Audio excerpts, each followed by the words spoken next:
the city, but they weren't staying long term. The people that were immigrating here or living here as expats, they were mostly older people that were either living on a pension, they were early retarees, maybe. What's up, everybody? Andrew with the Medellin Buzz here. And in this episode, I'm going to go over the year of 2023. The year is almost over. We've got just a few more days left. And it's going to be it's going to be a great one, I think, 2024. But let's recap. In this episode, we're going to recap 2023, what I did this whole year, the channel recap. On top of that, just general Medellin recap, because a lot did go on in Medellin this year. I think it was one of the busiest years, if not the busiest year, in regards to tourism here in Medellin. So that obviously coupled with the crime rate going up, coupled with prices of everything going up, including rents, food, minimum wage going up and projected to go up next year as well. A lot of things happened this year, and I think it's a good thing to recap. It's like what I do. I do this every year for like business, is basically taking inventory, having like an end of the year. We have a monthly meeting with our accountants, but we also do like an end of the year type meeting for, to calculate how much profit was made, what were our major profit, or I guess, generators, and also the biggest expenses, see how we can optimize the business. I like to do that on this channel, but with my life, really, and my life here in Medellin, what has worked, what hasn't worked this year, what I was able to optimize this year and what I wasn't able to optimize. So we'll get into that. Let's see. Let me pull up my stream here because I need to see the chat. Let's see. Gotta make sure everything else is working. Yeah, there it is. Okay. What's up, Zam? How's it going? Zombie, what's good? Christopher Garcia didn't have us sorta on the question. What do you mean, Chris? Heidi, how's it going? Heidi, hope you're having a great day, everybody. Today was a good day. It was overcast pretty much all day, but it was a good day for me. It was a busy day. It's part of, I guess, part of having a couple businesses and also just being an expecting dad. Me and my girlfriend were expecting a baby, so that's kind of crazy too. That's part of the whole 2023 recap. I optimized my baby making, that's for sure. Let's see. Let me open up my notes here. Let's see.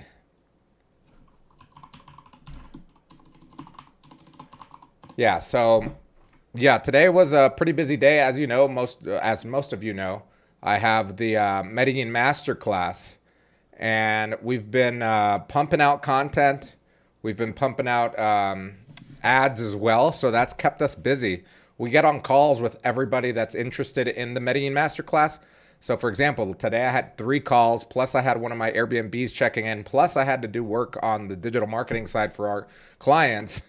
So I've been up since like 7 in the morning, running around doing all that stuff. But life is good. I think this is the best year of my life, I think. My best quarter of my life, that's for sure, economically, and I guess just everything wise, just feeling good. Optimizing your baby making would be twins, yeah. I mean, I guess you can make an argument that just having quintuplets would the more killing the record of how many babies would be optimizing it. But I don't know. I don't want a ton of babies just because they're so expensive. So I'm looking at some stats here for 2023. I had written these down. So I guess the biggest stats,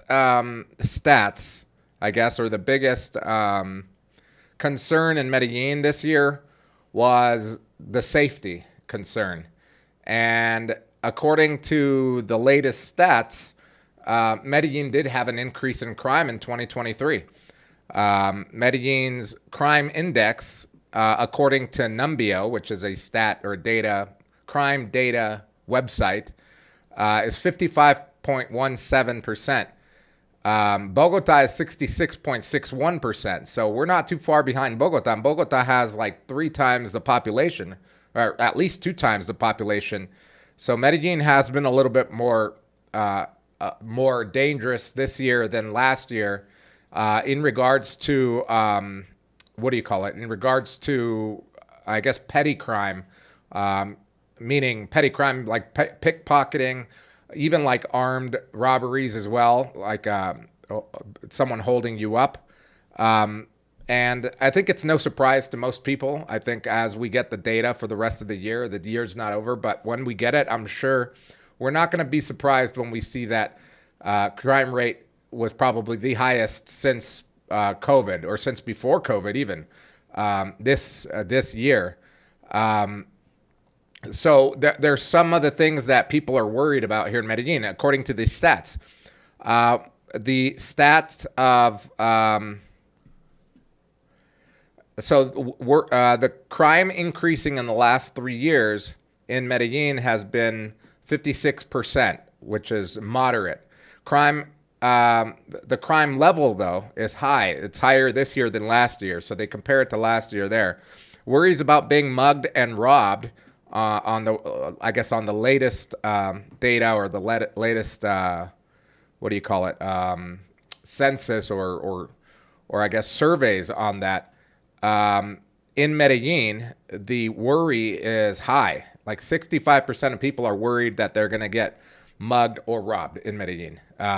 Present company included. I don't. It's funny because I don't worry about it like a paranoia, right? It's not like I go out and I'm worried that I'm going to get robbed and I'm looking around, but it's always on my mind. Like, okay, if I'm going down that street, I'm going to be good. I'm probably not going to go down that street, et cetera, et cetera.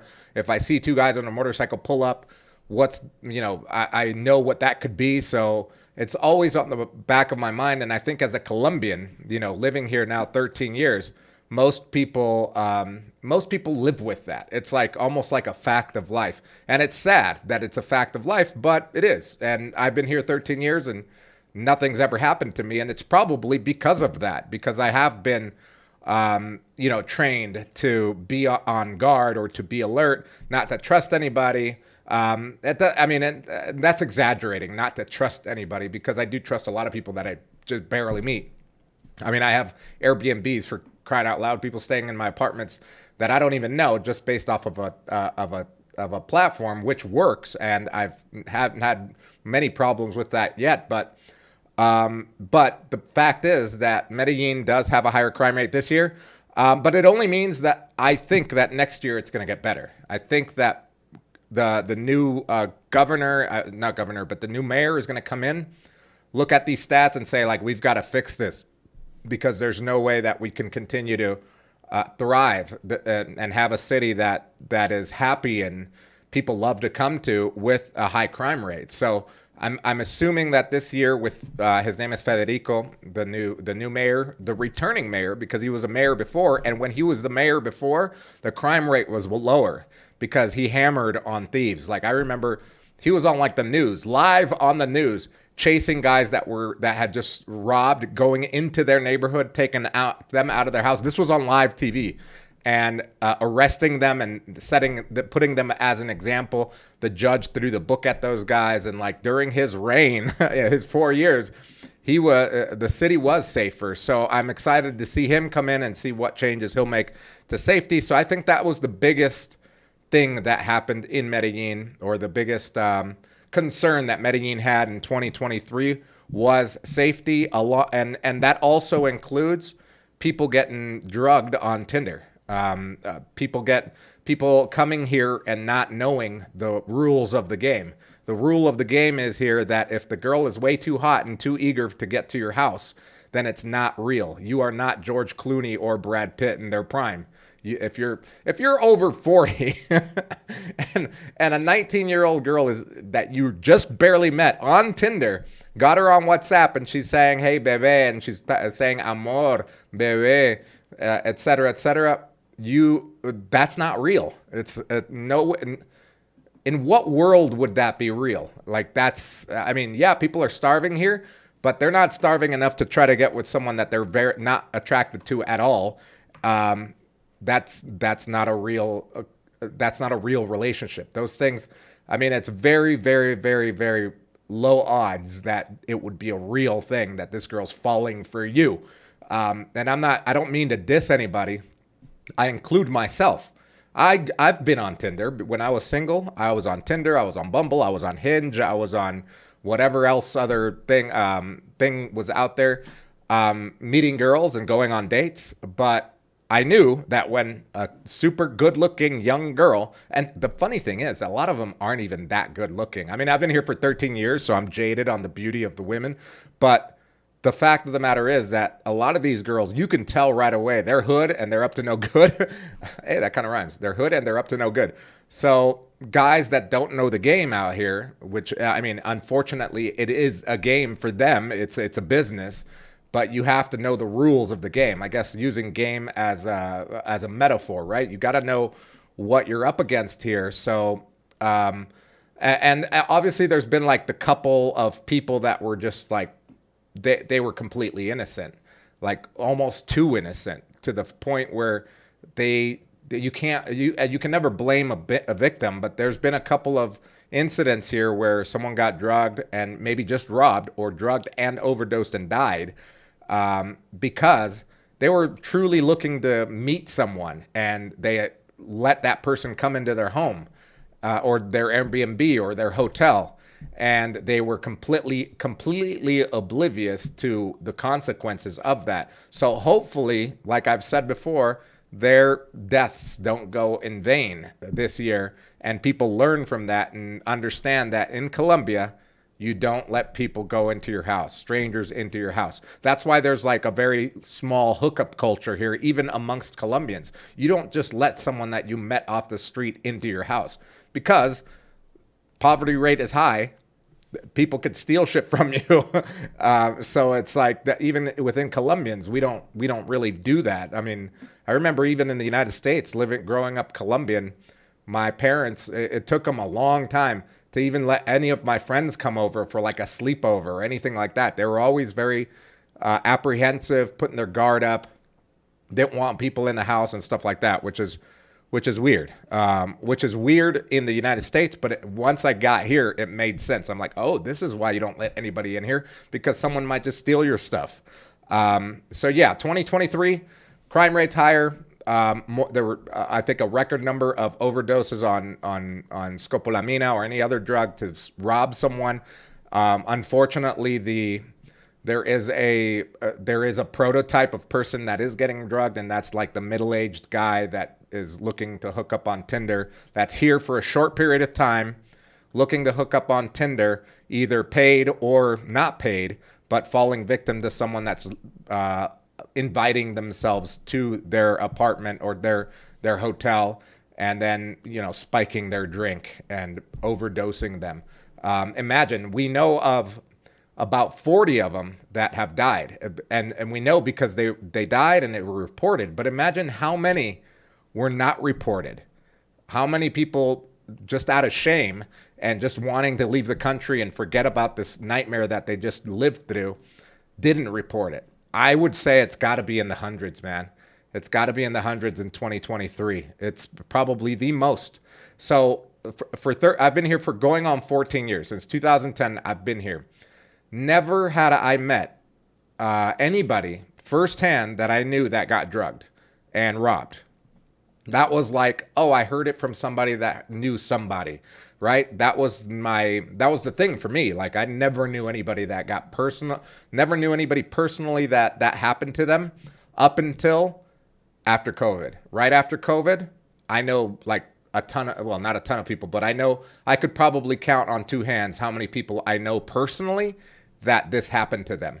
And they are friends that were here before. They frequent Medellin, or one of them lives in Medellin, and he thought it would never happen to him. So he got careless, got super drunk one night, took girls home from the street, and and then he found himself at home, passed out for 2 days, and they cleared out his apartment. And the worst part is that he was together with somebody at that time.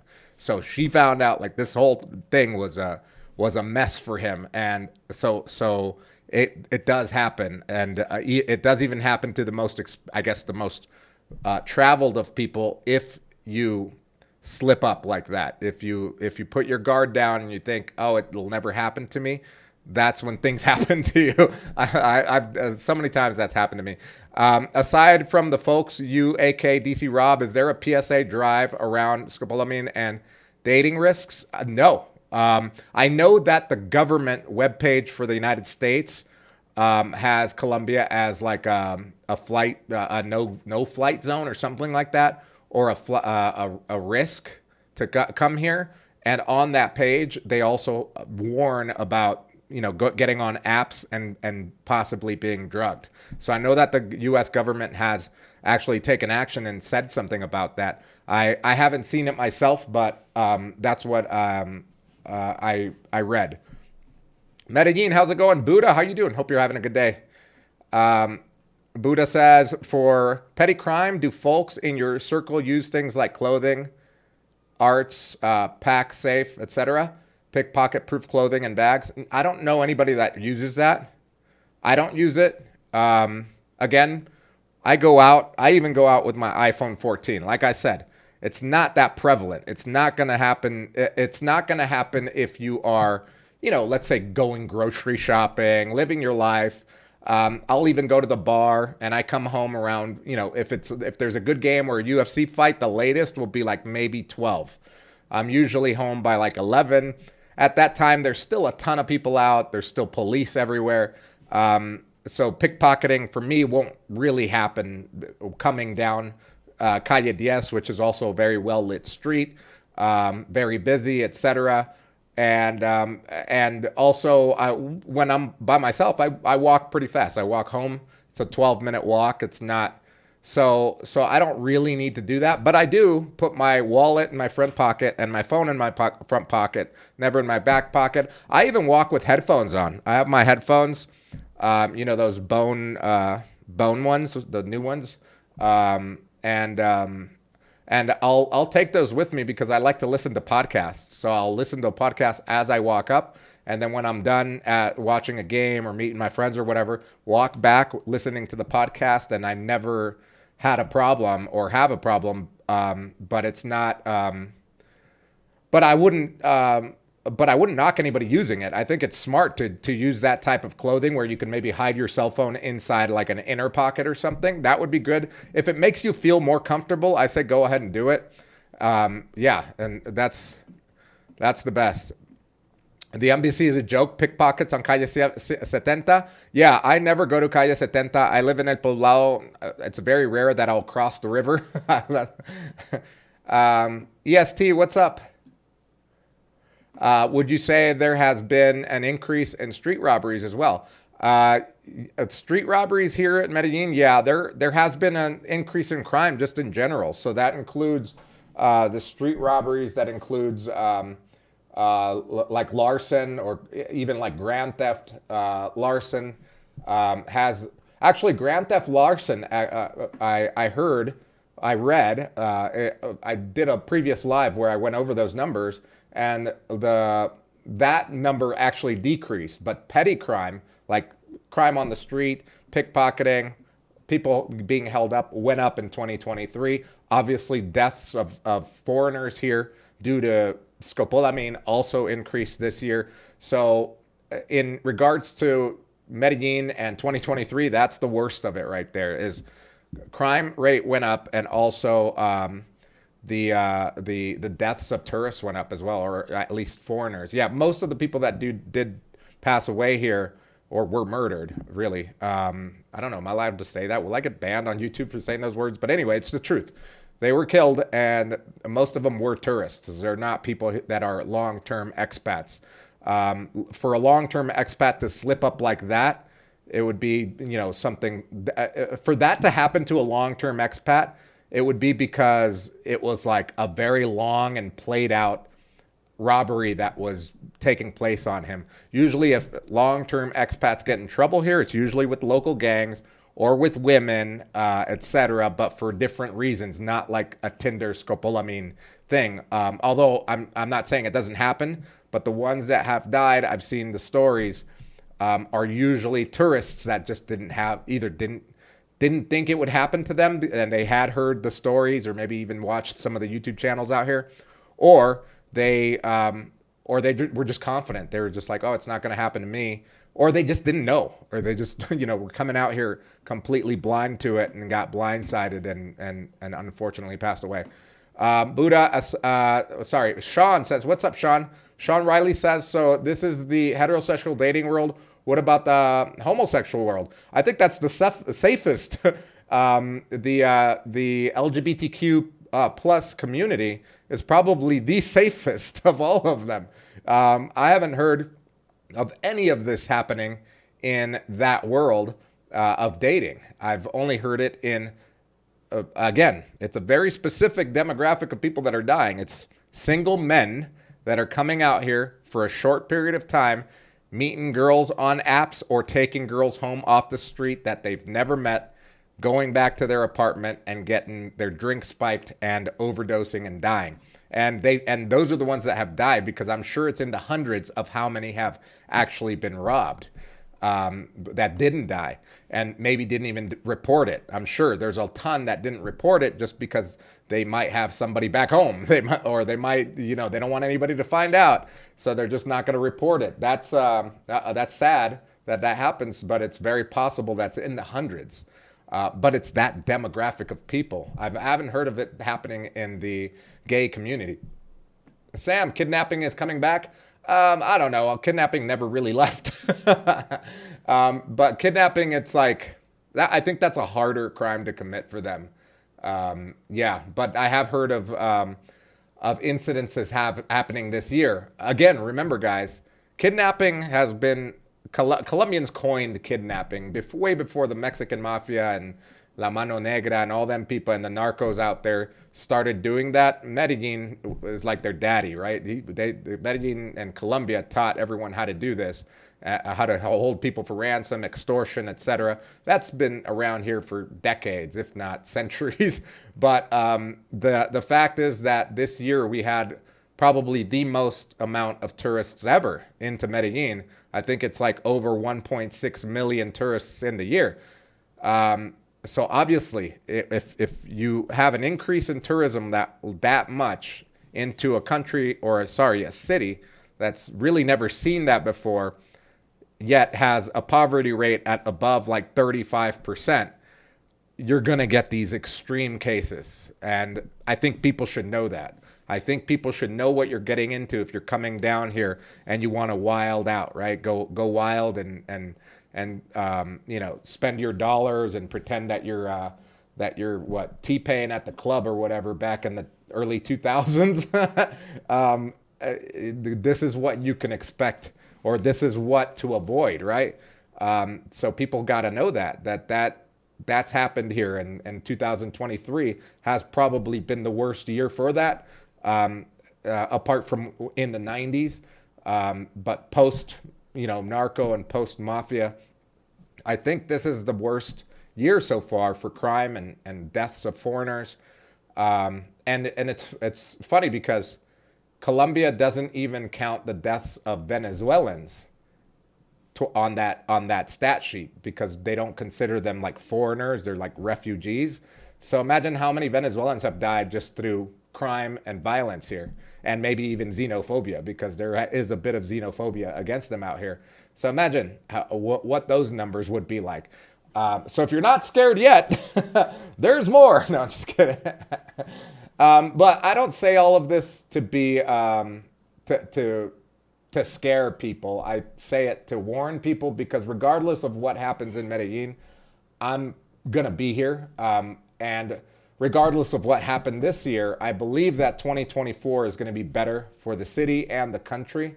The economy is pretty stable right now. It's been stable. I think it's been one of the better economies to bounce back after COVID in South America. And the unemployment rate in Medellin has gone down. Minimum wage, they're like discussing how much it's going to go up by next year. So it will definitely go up again next year. It went up last year. It's probably going to go up this year. So all of you guys that are trying to get that real estate investor visa, make sure that you're aware of the changes in the minimum wage so that you know what your minimum requirement for investment will be in 2024. But yeah, but yeah, like if you watch my channel, if you watch AK's channel, if you watch David's channel, Life with David, we all live here full time. I know David's been traveling back and forth from Mexico for his new gig out there, but he's basically full time here. He's been full time for years now. Nothing's ever happened to him where, you know, he's like, man, I gotta up and leave. But because that's not his lifestyle. It's a very different lifestyle, and it's very different to compare a tourist that's here for a couple of weeks or maybe a month or just days, and someone that is establishing their life here, establishing a routine, working from here, seeking a serious relationship, a long-term relationship, wanting to invest in the city, wanting to employ people out here. That's a very different type of person than the person that's just here to party for a weekend or party for a week, and try to get as many girls as possible. It doesn't matter how I get them, Tinder, off the street, whatever. And we see these all the time. At least I do, because I live on Calle 10 and I go to Provenza almost every other day to watch football or basketball or whatever. And I see these guys all of the time. And also I have Airbnbs here, so I see these guys as well. And a lot of them will surprise you. They'll be like upstanding guys that you thought would never do this kind of stuff, but you know, I've got the cameras. They're not inside the Airbnb because that's illegal, but I got the hallway camera. I got the cameras on the outside of the building. I know what comes in and out of my buildings. So it's very surprising sometimes, but I don't put anything past anybody that comes down here, because most people, we know why most guys come down here for just a week or a weekend. Unfortunately, it's not like to, you know, go volunteer at Help Colombia, you know, or Angeles de Medellin for the week. The dollar's getting slaughtered, Rob. Yeah, but it's gonna bounce back, bro. I've heard. I listened to a couple of financial podcasts, finance podcasts, investment podcasts, and what people are projecting is that the dollar is going to be around 6,000 to 1 in Colombia by this time next year, in December next year. It's not a fact, obviously, it's speculation, but those guys are usually pretty accurate on that. So that's why I'm not buying anything right now. Right now, if anything, I would sell, but I don't want to sell any of my properties. I'm not buying any properties right now. I was in the midst of, I was about to pull the trigger on one that is a good deal, but the dollar's stronger right now. It makes no sense for me to buy it. I'd rather buy it when the dollar is weaker against the peso, so it doesn't make sense for me to buy it because I'm going to be buying it with dollars. I'm going to wait until it goes back up and then find a great deal. Juan Arango, what's up, Juan Arango? You were one of the finds of the year for me. Thanks, Juan. I appreciate that. Well, I just started this year too, so I appreciate everybody that's been here this whole year. I started in August, and I didn't start going live until about like October, I think, or November.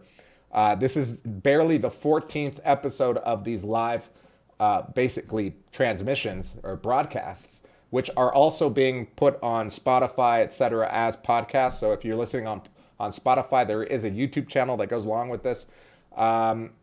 East says, is pepper spray easy to buy? Do you know people who use it? I don't know anybody that uses it. I think it's illegal in Colombia, to be honest. Any traumatic type weapon, I think, is illegal in Colombia. Don't hold me to that, but I don't see it.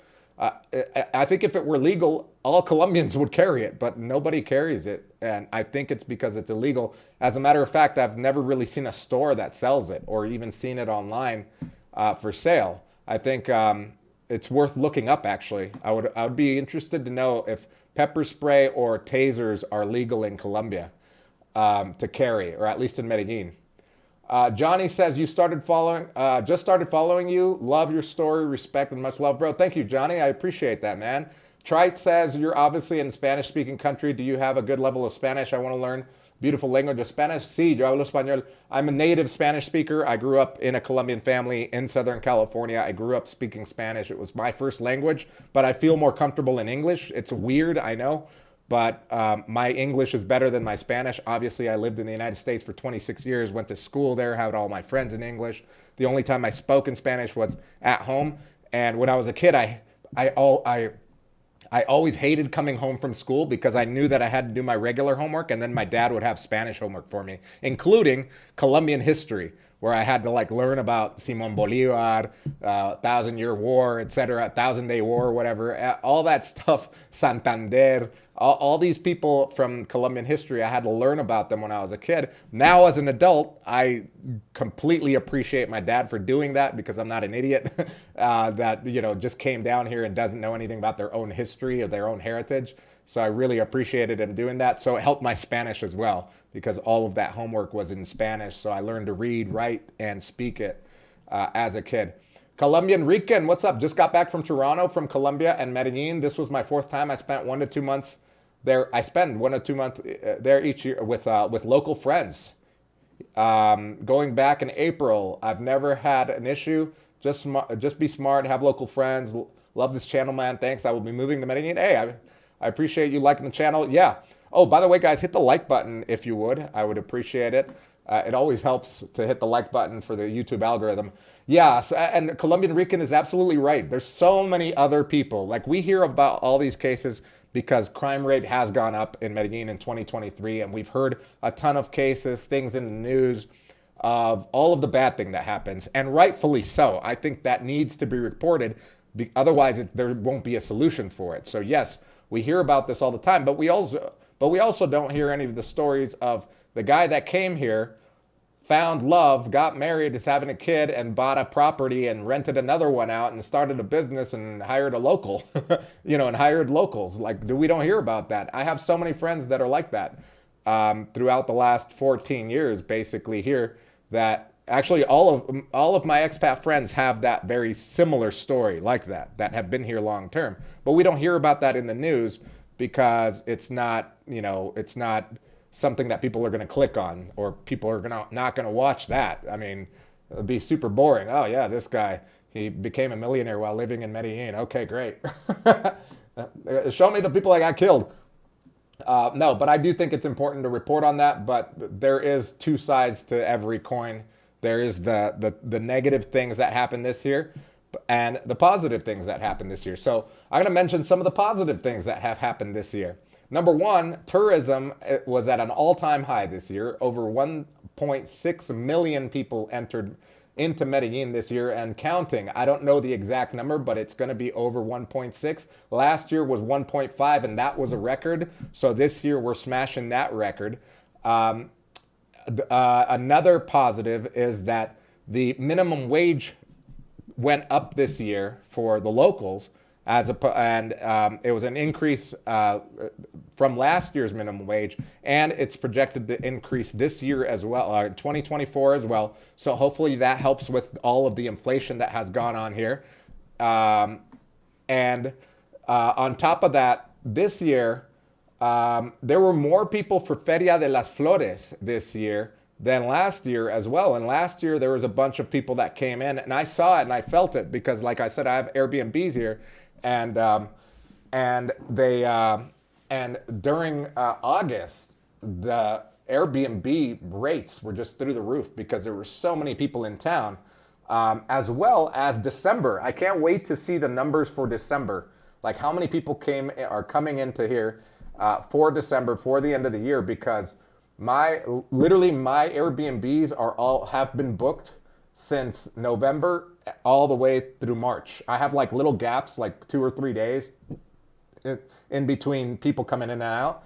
But basically, if someone wants to come here long term and stay in one of my Airbnbs, they won't find anything open until March 11th or 12th or something like that, which is amazing for me because in the past, that wasn't the case. It was more like I was going month to month. Like 1 month would be gone, rent it out, and then maybe half a week of 1 month or into half of the month. And then I'd have like 2 weeks of downtime, and then someone would rent it out again. This coming year, 2024, I've got it all booked till the middle of March. And if I do a little bit more marketing, I guarantee that I can get it all booked up until probably August or something. So that's been very good news for all of us that do own Airbnbs out here, which are what 95% Colombian owned Airbnbs. So they're making money. Obviously, they're hiring people to clean, to fix it up, paying utility bills, paying local cable bills. So there's money being generated through that, which is always good news. In my opinion, as much as tourists and expats hate it, there's no way around the increase in rents and the increase in Airbnb rents, really, because the local rents have gone up, but they're nowhere compared to what people make on, or the rent, the cost of an Airbnb. Rodney, I've been coming to Colombia since the early 90s. Never been robbed, but bribed the cops. Yeah, that's kind of like a rite to passage for an expat, like long-term person that's been here for many, many times. If you haven't been hit up by a cop, then have you really lived? Uturn, what's up, T?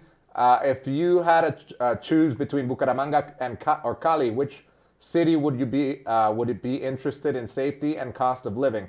Both of them have very low cost of living. I would choose Cali because it's a bigger city and there's more to do. Bucaramanga, I could do everything to do in Bucaramanga in like a weekend. And then I would just like shoot myself because I'd be so bored. I don't know. I get bored easily, especially in a city. That's why I love Medellin so much, because even though it's not a giant city, there's always something to do. There's always like, why am I, there we go. I'm not in frame. There we go. Oh, it had moved. How did it move? Yeah, so... yeah, I would choose Cali because it's just got more things to do and I wouldn't be bored. It's amazing what your father did. Yeah, I know. And now that I'm going to be a father, I'm going to do the opposite. My kid's going to be going to school here, but I'm going to be teaching an American history. I'm like, read about George Washington. When I get back home from work, oh wait, I work at home. When I leave the office and I see you, I need 2 pages on Abraham Lincoln. Literally, that's what my dad would do. Like, tell me about the national bird of Colombia. So I had to write a little 2 pages of about the condor. It's like, but it helped. It was awesome. You were here a month, GMAC. Nice. Did you like it? Buddha, Andy, is minimum wage pegged to inflation, or is it less predictable than that? It's less predictable than that. It went up higher than minimum wage last year, and I think it's than inflation. Inflation was about 6% this year, like on average in all of Colombia. So I think minimum wage might go up more than just 6%. I'm assuming it'll go up more than 6%. In Medellin, I think inflation on products and stuff was higher than 6% too. Cali is hot. Yeah, Cali is hot. It's like the heat the heat in Cali reminds me of the heat in Southern California. It's like kind of a dry heat instead of a humid heat. But I do love Cali because it's near the Pacific coast also. I've taken a couple of surf trips over to Juan Chaco, Ladrilleros, which is near Buenaventura. Hi, Andrew. Any trips planned for 2024? Weston, what's up, Weston? I have a trip planned to Barranquilla for Carnaval. We're going like 60 people deep going to Carnaval. Juan Valdez says, pepper spray is very easy to buy on Avenida Colombia above Estadio. Oh, you mean by like Cuarta Brigada? No, that's not Cuarta Brigada. I bought a canister there and carry it around regularly when I go out at night. Oh, that's smart. I'd have to look into that. I've never really felt the need to buy it, but it might be good to just have. You're going to Carnaval, Julián Hurtado? Nice. That's awesome. Yeah, I'm going from Friday to Tuesday. Firearms are illegal. Same like alarm pistols. I did not know that. Thank you, MDE news reporter. You're definitely the news reporter. Hey, GMAC, thank you so much for the $4.99. Will you ever do a video on how to start a digital marketing agency virtually? Yeah, but it'll be on a different channel. So don't worry, that's coming. That's in my plan for late 2024 is to create a new channel on. So the premise of the new channel, a second channel, I can't do it on this channel. I wish I could do it on the Medellin Buzz. But if I do different type of content on the Medellin Buzz, it'll tank my viewers. It'll tank the views. It's the way the algorithm works. So what I'm going to do is I'm going to start a separate channel that is going to be catered to leaving your 9 to 5, working online, and living your dream life abroad. Anywhere, not just in Medellin, but anywhere in the world. For example, I can pretty much do what I do anywhere in the world. I choose to be in Medellin because I love this city. I am Colombian, so I am biased in that regard. But yeah, that channel is going to be about how not only my story, how I made my own digital marketing company, and got my clients virtually without ever meeting them and having been deported from the United States. So talk about having a ton of stuff against you. It's like you were deported from the United States, so technically you can never go and meet your clients. And I never have, yet I have clients that pay me multiple of thousands of dollars that I've never met in person. So it is possible.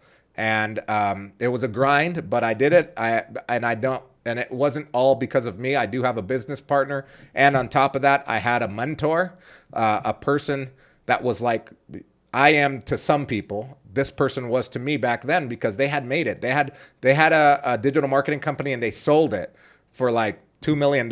And then he did like an online course thingy. It doesn't exist anymore.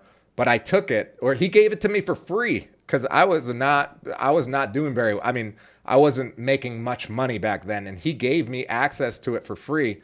I took that thing and I ran with it. And because of that, I was able to get like my first like bigger clients, and then eventually those clients snowballed into bigger and bigger clients, and then what they are today. Today, I don't need any more clients. With the clients that I have, I'm completely fine.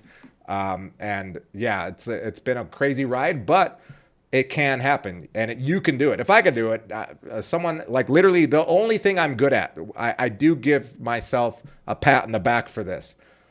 What I am good at is being disciplined. Like if I say that I'm going to do something, I do it. There's no ifs, ands, or buts. And I also have the 2-year rule. So when I was 22, I was caught with meth and I went to jail for a couple of years. So anytime that I want to do something that's going to be difficult and require discipline, I say I'm going to do it for 2 years, because if I could be locked up for 2 years, then I could do anything in the world for 2 years, because it's better than being locked up. So when I started my digital marketing company, I decided I'm never going to go out. I'm not going to go drinking. I'm not going to go party. I'm not even going to date. I don't care. For 2 years, I'm going to grind and try to get as many clients as I can, do an amazing job for them for 2 years. And that was in 2016. So 2016 to 2018, that's when my digital marketing company just flipped, because I spent every waking day doing that. And for the last 2 years, I've been working on YouTube. I started this channel on in August was my first video. But a lot of you don't know that about 2 years ago, I started streaming video games and learning how to stream, learning how to build a channel, etc. And that channel has only gotten to about 3,000 subscribers in 2 years. So I didn't know what I was doing. I had to learn it, but I did it for 2 years. That's why this last 2 years, I haven't traveled anywhere, haven't done anything. Well, I created a baby, but that was because she was a waitress at the bar that I go to. That's the only thing that I would do, is work every day, go to the bar, watch a game, come back, work every single day. That's what I've done for 2 years. And look what I have now. I have this channel that's kind of blowing up a little bit. It's a couple of the videos have gone viral. I have the Medellin Masterclass, which we've launched 2 months ago, and we've made over $20,000 on that. I've got this channel that's making me passively about $500 a month on AdSense. I've got my digital marketing agency that has its own income. I've got my Airbnb business, which I've been focusing on as well for these last 2 years.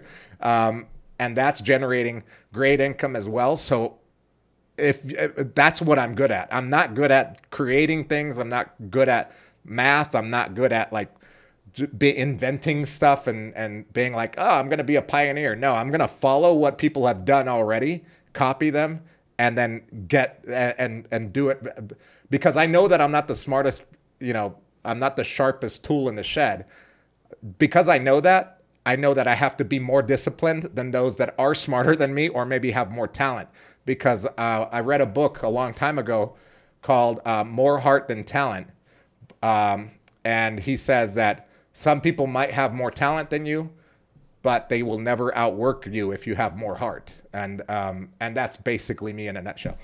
Hell of a story. Nice, bro. Can't wait to hear more. Yeah, so it's going to be great. Beast LFC, what's up? Colombian Rican, yes, please. Do you have an Instagram, Andrew? Yeah, it's Andrew Macia. Instagram is Andrew Macia. I think it's not in the description, but it's just Andrew Macia. I think I'm like the only Andrew Macia. 2-year rule is great, man. I have the same for the military. If I can do this for 4 years at a time. Exactly. But it's a good way also, the 2-year rule for me, it's also a good way to gauge because I know myself and my discipline. I before I start a new venture, I say, okay, if I'm going to do this, I'm going to do this for 2 years. Do I really want to do this for 2 years? Am I going to enjoy it for 2 years? For example, starting this channel in August, I know that I'm going to enjoy this for 2 years. I know that I'm going to at least enjoy it for 2 years, if not way longer, right? So that's also a good thing about that rule is to gauge whether you're going to be able to stick it out because a lot of people's problem when they start something new is sticking to it. We see it all the time with New Year's resolutions. Oh, I'm going to go to the gym this year. You know, come February, they're not going anymore and they're just paying a membership to not really go. Things like that. So it's a good way to gauge whether you're going to stick with something, if it's going to really, if you're really truly going to be passionate about it and make it happen, because that for me is my driving force. Every day I wake up and looking forward to do what I do because I do have passion for it and because I do love it. If I didn't, I wouldn't do it because I'm that type of person. If I don't like something, I fucking kick it to the curb. That's it. Jordan Mowry, love the shirt. Hey, let's go. Tool. Man, I wish Tool would tour down to South America, man. I mean, shoot, I'd even go to Europe to go watch Tool, man. Tool's my favorite band of all time. Applied self-awareness is a rock-solid sign of a practical intelligence, brother. Yes, I know. I give myself a hard time on that, but it's just because I know my weaknesses and I know my strengths, and I play to my strengths. And that's my biggest strengths, I think, is discipline and getting things done, I guess. Let's see. Julian Hurtado says, yes, please. I got you. Yeah, so 2023, we've had, like I said, we've had some ups and downs this year. I think in general, I mean, I hate to say it, but 2023 in Medellin has been a hell of a year in regards to tourism, in regards to the economy actually bouncing back, still bouncing back from COVID. A lot of the economies in South America and Central America haven't been able to bounce back the way that Medellin has. But apart from that, I think it's been a negative year because we've had about 40 people that have died. And that, I think, casts a negative shadow, and it outweighs any of the good stuff that has happened this year. So what does that mean? It means that the government has a lot to work on this coming year. And I think they are aware of that because no matter what has happened, all of the good things that have happened, we'll still go back to saying, yeah, but 40 people died on your watch, right? Like to the police, to the governor, to the mayor, to the police chief, to the prosecutor who's not prosecuting anybody. That's another thing that was not great this year. The prosecutor here this year, the DA, basically, the district attorney in Medellin, this has been the least amount of prosecutions towards crime this year than any other year in the last 5 or 10 years or something like that. The fact of the matter is that less people have been prosecuted this year too. So there's some corruption happening there as well. So this whole crime rate thing, it's not just because people want to commit a crime. It's even deeper rooted than that. We've got internal corruption. We've got a police system that just doesn't work. We've got a jail system that's overcrowded, underfunded, and doesn't work either. We've got a DA, a prosecutor that's not prosecuting people, probably taking bribes. I don't want to accuse anybody of anything, but that's the only reason I can think of why this isn't happening. And on top of that, we have gangs that now have formed gangs to rob tourists, to either drug them or lure them and kidnap them. And it's happened here this year. So no matter what great things happen, there'll always be that shadow on 2023, which I hope gets addressed in 2024. I have hope and I have faith that it will be addressed this year, because anything will be better than what we lived through this year. So I hope this 2024 comes with all of those changes, because the city desperately needs them. And I think the people of the city desperately want those changes, because people want to work. People want to make money. People want to have a safe city to live in. Want to be able to go home from work late at night without the fear of being robbed or mugged, or their bike stolen, or whatever the case is. But I think the people desperately want that, and hopefully that will happen this coming year. U-Turn says, 10 years ago, I seemed 2 years on a 10 great rule. You mean a 10-year rule? Yeah. Zombie, it's one thing to set a goal, but it's another on how you're going to do it. Yeah, goal setting, having goals without a plan is not optimal for me. Like if I have a goal, but I can't set a plan to it because it's not feasible, then I just erase the goal. Like that, I don't know, I'm just practical in that sense. If I have a goal and I can work a plan on it, then I keep the goal. But if I can't put the plan together and it's too unattainable for me, I just forget about it. I work on something that I can get. I don't know. That's just been the way I've done it. B2 says, when you lived in LA, did you drive a lowrider with hydraulics? No, I did not. Right? No, I had a Ford Ranger, extended cab Ford Ranger truck. And I love trucks. I used to love camping. I used to love going out to the weekend with my friends to the mountains or to the beach, go surfing, go camping, etc. That was super fun for me. So yeah, no lowriders. Yeah, no lowriders. I wish I could get an extended cab Ranger here. I want to get like a 4Runner here actually. That's East LA. Yeah, I didn't grow up in East LA. I wasn't born in the East LA. Yeah, so what other things happened this year in Medellin that were, I think this thing is moving, actually. It is moving. I keep setting it over here. Oh, that's why it's moving. I see. It'll move by itself. It's kind of like on a little slant there. Okay, I got my towel from the gym here still. Yeah, so what other things happened in Medellin this year that were important? I think obviously apart from tourism and apart from the robberies and the deaths that have happened in Medellin, another good thing that happened in Medellin is that more Colombians now are renting their apartments. I know people hate that because it makes rentals more expensive, but I think it means also that there's this microeconomy moving there.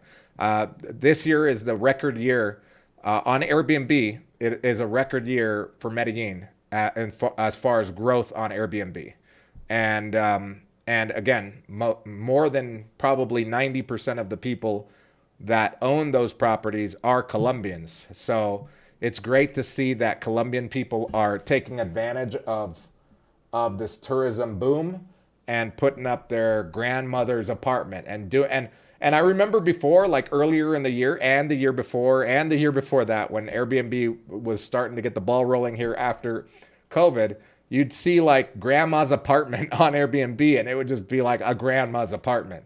It would be like $300 a month, but it was a grandma apartment. So I'm assuming what's happening now is that all of these kids that are now adults are seeing that, whoa, we can charge $2,000 for our poblado apartment if we fix it up. So they'll invest $10,000, $20,000 into it and fix it up in order to get that return because there's no mortgage on it. So that's another thing that I learned this year is that out of all of the property that's owned in Colombia, not even in Medellin, but in Colombia, the stat is, at least according to the latest data, 60% of all of those are owned outright. So imagine, in the United States, how many people have a mortgage? Actually, I think it's more. Let's see. How many properties have a mortgage in Colombia? Bro, I was so off. This is why I write things down instead of just trying to remember them. I'm glad I looked this up. So, as a primary cash-based economy, Colombia has a relatively small mortgage market. Only around 3% of Colombian homeowners have mortgages. That means 97%. What? Holy cow. Only 3% of homeowners have mortgages in Colombia. That is so freaking low. When was this? What date is this on? Oh, hold on. We got to look at this date. There's no date on this, of course. Okay, so there was a comment from February 3rd. Okay, so well, that's just a comment. Let me see the latest, the oldest comment. October 23rd. Okay. And this is from Primavera Realty. Yeah, so this I would deem this as accurate because I know Primavera Realty and I know Rich Holman, and he would never throw up lies like that. But yeah, according to Google, only 3% of Colombian homeowners have a mortgage. This is why the market is booming here for rentals, especially on Airbnb. Because when you don't have a mortgage, you can ask for whatever the hell you want on it. Because all you got to do is cover the property tax at the end of the year and maybe utilities. And if you've got a regular job, you could probably cover that until you get what you're asking for on Airbnb. Obviously, you want it rented, but it does make a lot of sense. 3% of the properties owned have mortgages. That's so low. For every death, how many got drugged and didn't report? Probably thousands. Yeah, Kush, I was just saying that. Imagine, I would say I wouldn't be surprised if it was in the thousands, but it has to be at least in the hundreds of people that didn't report because they didn't want to or they didn't feel like it or whatever the case, but they just didn't report it. There's got to be hundreds of cases of people that have gotten drugged this year and didn't report and that were robbed. So that obviously casts a dark shadow on Colombia and on Medellin as a whole. And hopefully people will learn from that and make it harder on these thieves. Instead of seeing a pretty 19-year-old girl and I'm 45 years old and she's saying she wants to come over and me saying, hell yeah, because I'm just, I'm a sexless guy living in the U.S. Unfortunately, that's a big motivating factor. I hate to say it, but the lack of sex in the United States for some of these guys, man, it's like, it's getting them killed. It's getting them killed out here. That's awesome. Glad the foreigners do not dominate the market. Yeah, foreigners don't. So here's the thing, GMAC. We've talked about this at length in our Medellin real estate mastermind that we have once a month. Next month, we're going to have another one. So I'll be posting that on my Facebook page. So if you check the description below, you can add yourself to the Facebook page. And that's where I put these updates and create the events.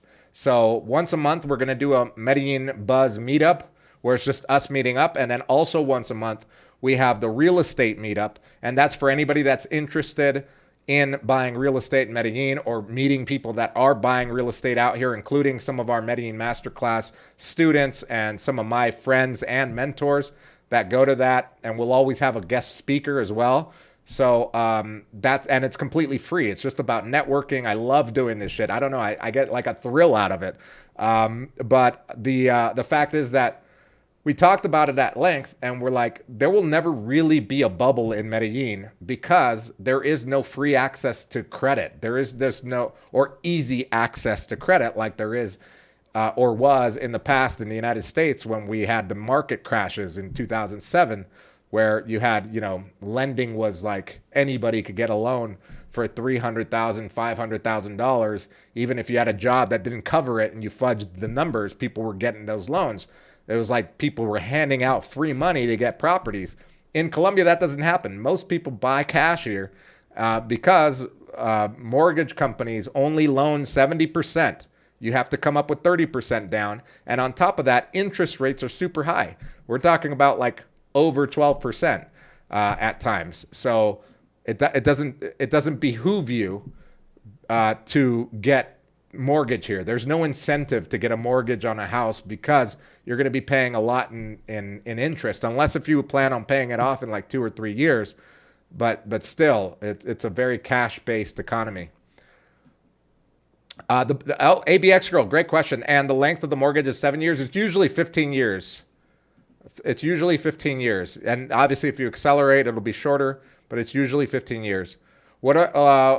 Big Dave, what's up, Big Dave? What area or city would you recommend a retired 53-year-old retiree in Colombia? Big Dave, I've got 53-year-old friends that are super active, like to go to the bar every night, like to hang out with friends, and like to be doing something every day.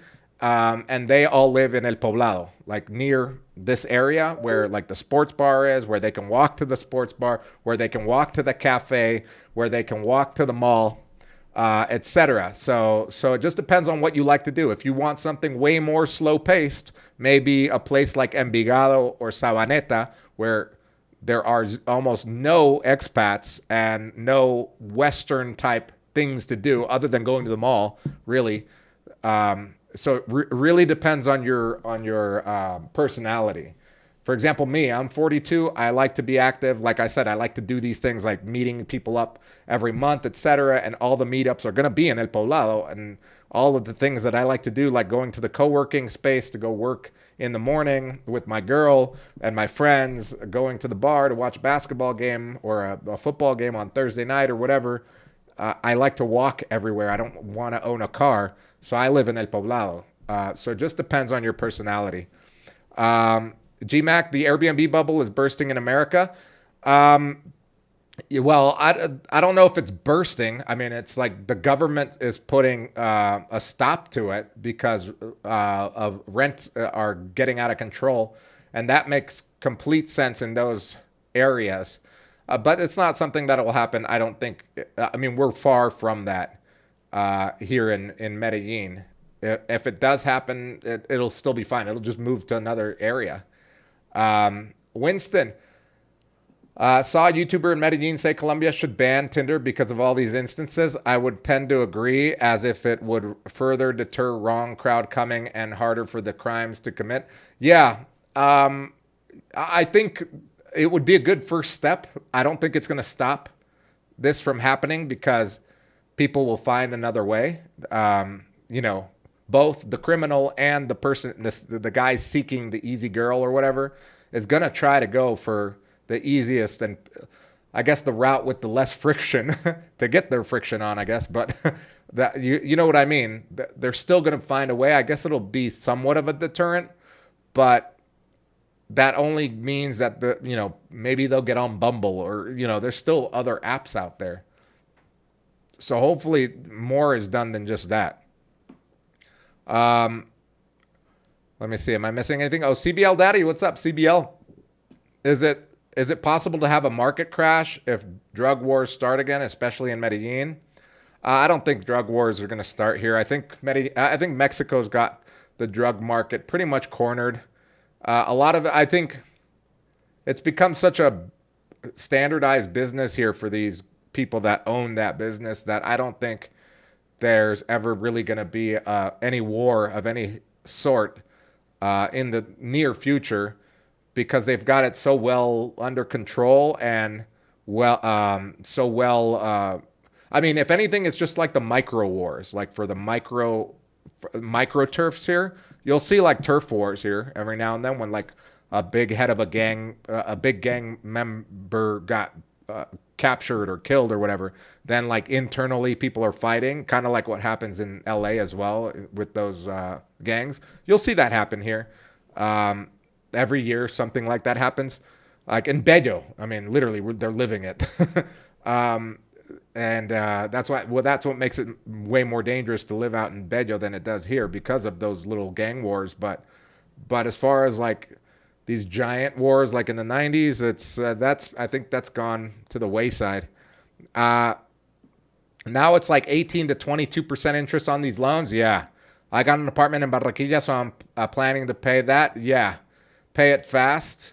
Yep. Yeah, basically with an interest rate that high, like if you get a renter in there, like you're basically just covering your mortgage. It doesn't really make sense. That's why Colombians would rather just save up for 10 years and buy their apartment cash.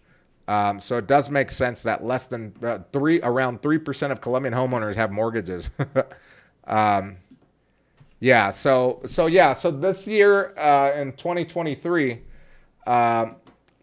I want to go over some of my favorite things that I've done this year, and some of the things that I hope to do next year as well. And I hope that by me sharing my story and sharing the things that I have done this year and the things that I plan on doing next year will motivate you to do the things that you want to do. And hopefully you can share them, because that'll motivate me and we motivate each other. It's all about, forming a community. And hopefully we can share these things in the Facebook group. Make sure to add yourself to the Facebook group. The description is in the link below, where I'll be posting, my goals, my dreams. And I hope that you guys will also share what you want to do, whether it's Colombia related or Medellin related or not. It's really always awesome to find out what people want to do with their life, because sometimes, we get lost. Like sometimes there's been times in my life where I didn't know what I wanted to do. I knew that I wanted to do something. I knew that I needed to get out of whatever I was doing. I knew that there was a better life. I knew that there was success ahead, but I just didn't know how to get it. So networking like this and talking about it will always help. So yeah, this year is going to be, this year has been great, and I'm going to share what has made it great for me. And next year will be even better, I presume, and I'll share what I plan on doing next year. MDE News Report. Good news is that the Comuna Manrique has opened up for tourism this year. I saw that. See where we at in 1, 2, or 3 years. Find us at Barrio Constelaciones and Barrio Bello Oriente underneath Parque Arví. Yeah. Yeah, I mean, I thought that was pretty cool. Manrique does have like a touristy spot now where they painted all the houses, and Manrique is still to this day not the safest of neighborhoods for everybody. But yeah, it is awesome to see that they're getting more and more, I guess, expanding the tourism to some of these places that can use that income, right? Julian says, my goal is to get a remote job this year and build it so I can be in Colombia. That's awesome. Yeah, that's a really good goal. And because that's a goal that's attainable, Julian. It's a goal that's attainable, and it's a goal that you could put a plan behind, and a goal that you can measure too. Like those are the keys to, I guess, goal setting, is being able to put a plan together and being able to measure the goal. Because if you can't follow a plan and be disciplined based on something, a step-by-step process or a plan that you're following, and then you can't track your progress or non-progress, if you can't track it, that's when usually goals just go away. That's why people quit going to the gym. Like, how many of you go to the gym and literally keep count of how many reps you did and how many kilometers and how many calories you burn? Like, all of that is trackable, but it's not fun to do. Not everybody does it. And usually, because you're not doing it, that's when you fall short on your goals. And that can be translated to everything in life, I think. Yeah, virtual job. My goal is to continue with my master's degree. Wow, master's degree. Let's go. Once I finish, I can see patients online and be 100% virtual. Wow, that would be amazing. Yeah, 100% virtual, working with patients online. That's amazing. That's a really good goal. All right, so this year, I guess my biggest accomplishments this year have been we finished an apartment, and that's now on Airbnb, so that adds to the portfolio there. So and it's an amazing apartment. If you guys ever want to come down here, I had my first person that watches my channel, first subscriber, rent out the apartment, the brand new apartment. This was 2 weeks ago. Elias, if you're watching, shout out to Elias. He hit me up. He said, bro, I love your channel. I saw your video where you did the video tour of your new apartment. I'm coming down to Medellin with a friend for 2 weeks, and I want to rent it out. Sent him the link. He did it like in a flash, stayed here for a couple weeks. and they loved it and gave it an amazing review. That guy, Elias, you were awesome. So that was a great accomplishment this year. It took 6 months to build, guys.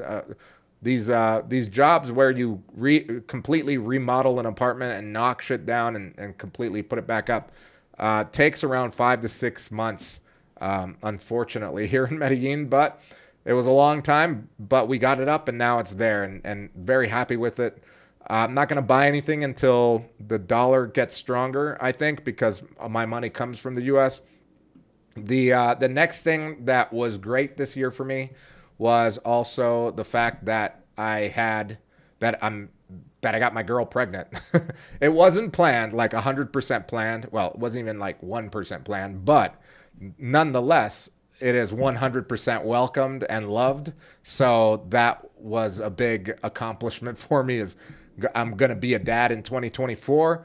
I thought I would be a lot more nervous than I am now, but the fact of the matter is that I think I'm in a great place in life to have a kid right now, even though I am older. I'm 42. Usually people have younger, when they're younger. But at 42, I feel like my life is stable. I feel like my economic status is stable as well. Like I don't worry about money like I did when I was in my 30s, 20s, and beyond. So I feel more secure in being able to raise a kid and being able to provide for the kid and the mother anything that they need. So I feel very happy about that. And another great thing about this year that really has kind of shifted and changed my focus and changed my life has been the Medellin Masterclass. We started that about 2 months ago. We took on our first clients in September, our first students in September. We only took 5 students because we needed to build the Medellin Masterclass. So we worked one-on-one with those guys. It took us up until October, and then all of October, once we worked with them one-on-one and got them to where they wanted to be, which was living in Medellin, understanding everything, having an apartment, either buying it or living or renting a cheaper apartment than on Airbnb, making friends, having a network, doing things, all of that. Now they're part of the community. So that's the great thing about joining the Medellin Masterclass. Even though you take the Masterclass and you finish all the modules online, you're still a part of our group, and we meet up every month. We talk on WhatsApp almost every day because someone will have a question about something. So we're very active.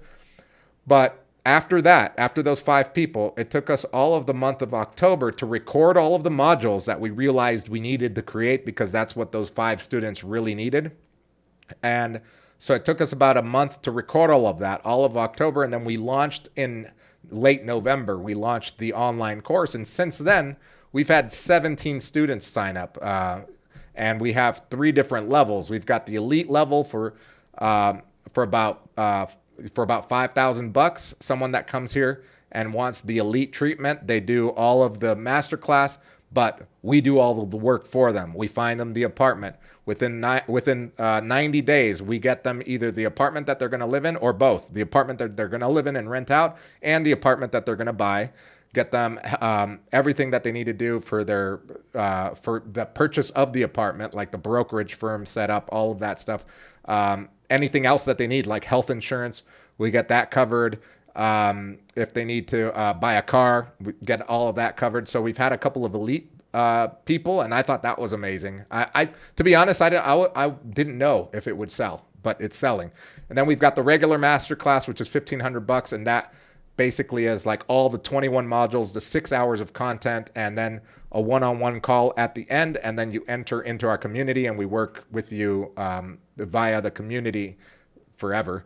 And then we have the essentials, which is only $500, and that is the modules that are the most essential, which is like how to find a place to rent that's cheaper than Airbnb, how to find Spanish schools, dance schools, how to make friends out here, how to do et cetera, like the essential things.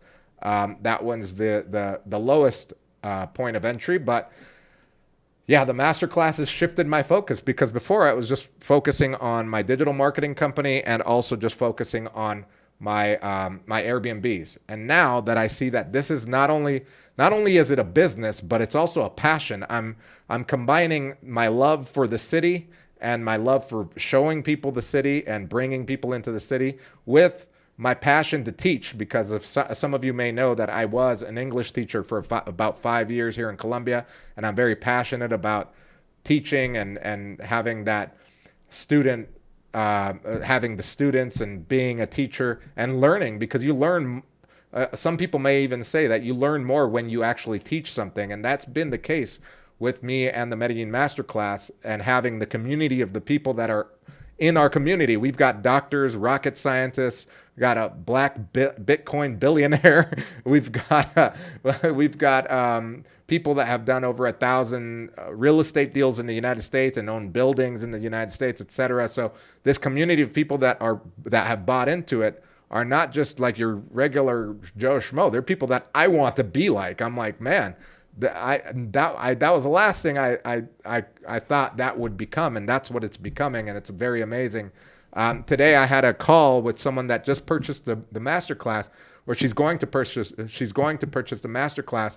She's in Kuala Lumpur. She's been an expat in Southeast Asia for 15 years. She's all, I have to go to Medellin. I want to live there now. Like, she's going to come here and live here. And she's bringing her 17-year-old daughter, which I think is so amazing. So this is the type of community that has been built. So that's super exciting, and I'm looking forward to the next year. CBL Daddy, when's the baby due? In June, I think. In June. Buddha says, being financially stable and mature goes a huge distance for starting a family. I was 21 and just back from a deployment. Not optimal timing. Yeah, but you know what? One thing is said about that, Buddha, is having a kid when you're young. I think it's super awesome, because it's like you also have a friend. Obviously, you have to have a boundary between father son or father daughter, but the fact is that when you're younger, you have more energy and you're able to do stuff. So that's why I'm trying to keep my fitness up, and I want to be able to, play soccer and baseball and basketball with them. Not 100% planned. Well, it wasn't 1% planned. Congrats, Colombian Rican. Thank you. I appreciate that. Hola, senor. Yabba dabba doo. How's it go? Mr. Young. How's it go? Young OG. Salute, Andrew. Hope all is well. Everything is well. Thank you. I appreciate it. Yeah, I'm just talking about the things that that I appreciate about this year that have happened in my life. So those are the main three things that have happened that I love about this year. So for next year, I plan on growing this channel more, the Medellin Buzz. I want to do more cinematic type videos. So I'm going to do at least one of those one of those a month, like a cinematic type video where it's more produced, with better quality and better storytelling than just me and like what they call these like talking head video, where it's just me giving you information. I'd rather give you great information, but also coupled with great visuals. For example, I have a couple of ideas for awesome videos. Like I plan on taking all types of transportation in Medellin, right? So I'm going to start with taking a motorcycle taxi, through pickup to a certain destination, and then taking a taxi, and then taking one of those motorratones, which is like the tuk-tuk, what they call a tuk-tuk, I guess, in Southeast Asia, and then taking a taxi, and then taking an Uber, and then taking the Uber Comfort, which is a bigger one, and then taking a private driver, and then taking the metro, and then taking the public transportation, and then taking the light rail, and then taking the gondolas. And then finally, you want to stick to the end of the video, because I'm going to be taking a helicopter from the local airport to Guatapé, because that's like the most expensive mode of transportation here.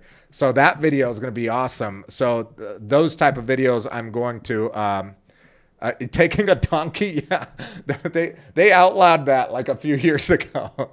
You can't use donkeys anymore. They used to. When I first got here, they're called zorras. Like it's like a donkey pulling like this wooden cart. And most of the people that would use that were the poor people using them to pull their recycling carts. But now that has been outlawed for a few years now. But yeah, so I won't be taking a donkey. Just things like that, where it's going to be more cinematic, more produced, better quality video that will reach more people than just to introduce like the country to them, etc. So that's going to be super fun. I'm looking forward to doing that very much. But also keeping these style of videos where I'm just giving information on how to live here and what to look out for and what to do to live here long term. Aside from that, another project, like I said before, is to start a separate channel where I go over how not only my story of making money online and being able to live in another country, but also giving tips and advice on how you can work online, make dollars, live in another country, and perhaps even travel more. I don't travel because I don't want to. I've decided to establish myself here. It's not that I don't like to. It's just I don't want to right now. I need to get everything. I need to get all this money on auto drive. Like I want it to be self-sufficient. Every income stream to be self-sufficient, and also at a level of automation where I don't have to be there full time. Because I'm not a micromanager and I like to delegate stuff. So that's what I'm working on this year, is to delegate more and have more things set on auto so that I don't have to be on top of it that much. And I can focus on creating stuff, like creating videos, traveling, etc. Buddha says these gondolas are really cool. Yeah, the gondolas are really cool. I remember the first time I took it, I got kind of dizzy because they do sway like in the wind. But yeah, they are awesome. I can recommend a local video guy for you. Nice, Buddha. Yeah, I would definitely look into any help that I can get on that would be awesome. Yeah, for sure. I like the video with you asking questions in the street. Yes, Mr. Young OG. Thank you for saying that. That video was so fun to make that's when I decided, I'm like, okay, I need to make more of this style of video where it takes longer to produce. And when I say production, it doesn't mean that I'm going to have like more editing and more visual effects. No, what I mean, it just takes more time to produce. Like I have to set up, the meetings. Oh, so one of the next videos that I'm making is going to be a video of a before and after with how much money it costs to remodel a property. So we're going to go look at a property that is nice, that has a nice view here in Medellin, tell you the price, the square meters, do like a little virtual tour with the real estate agent, and she'll explain everything about the building and why it costs what it costs. And then we'll go over like, oh, this thing has a mold problem or whatever, or this thing is old and it needs to be completely gutted and remodeled, and that would cost X amount. And then we're going to go to the after, which will be one of my buddy's penthouses that he's redone. And then he'll go over the numbers and how much it cost him to do and what his income is on Airbnb or through long-term rentals. That video is going to be super awesome. I think it's going to add a lot of value, but it's going to be super fun to watch because we're going to go see a dilapidated video with a brilliant view. She's got a couple of these penthouses that need work. And then after that, go see like the finished product. I think I love watching those videos. That's the type of video I like to see. Glenn, what's up, Glenn? Getting a private driver seems best to me. Prearranged if possible. Yeah, having a private driver is super great. I have one, but I only use them when I go to the airport because I don't go many places here. So I use Uber when I'm in the city to go anywhere. But when I go to the airport, I call up Oscar. CBL Daddy, is there a way you can see your mother again? 13 years is a very long time, Andrew. I see her on Facebook, on WhatsApp video. Not yet.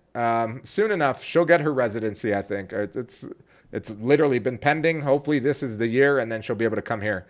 Glenn says, hello, Andrew. Does your t-shirt say Fool or Tool?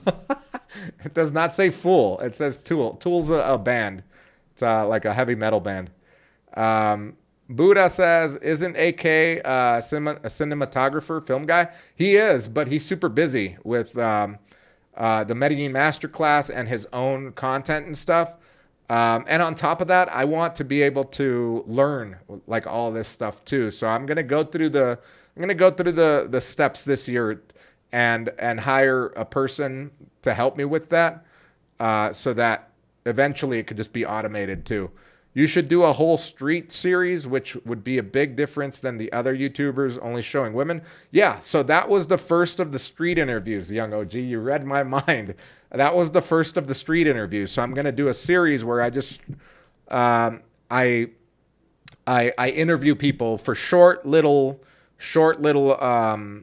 interviews, and a lot of them will be just paisas that don't even speak English, and I'll use the little translators because those worked amazing. These little things, bro.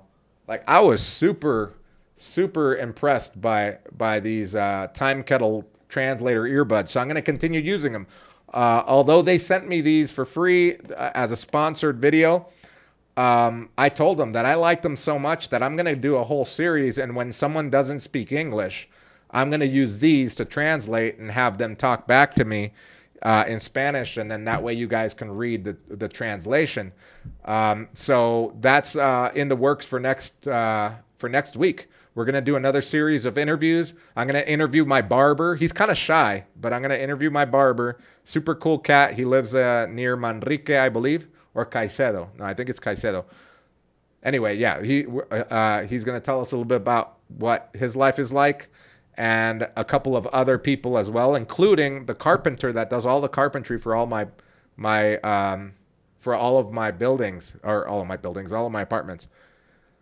Andy, what's up, Andy? Is there a lot of Mexicans in Medellin? I wouldn't say a lot. I mean, there are Mexicans. There's not a lot, though. There's a lot of tourists, like Mexican-American tourists that come through, for sure. Rob, I would like to be your student in January for your making digital money. Yeah. Well, I'm going to do it's going to be a free YouTube channel. The master class for that won't be made until later, so maybe you'll be one of the guinea pig students. But the YouTube channel will be free. Everything, all of the information at the beginning will be free, just like when I built this channel in August. Everything that I was doing was basically, anything on this channel is free, and then if you want to become a master class student, you can. But at the beginning, everything will just be free information. Yeah, so that's my plan for this year. As far as like health-wise, I'm going to continue being vegan, going on 5 or 6 years now. I don't even know. I've lost count. Going on a few years of veganism. I'm going to continue because I just feel great.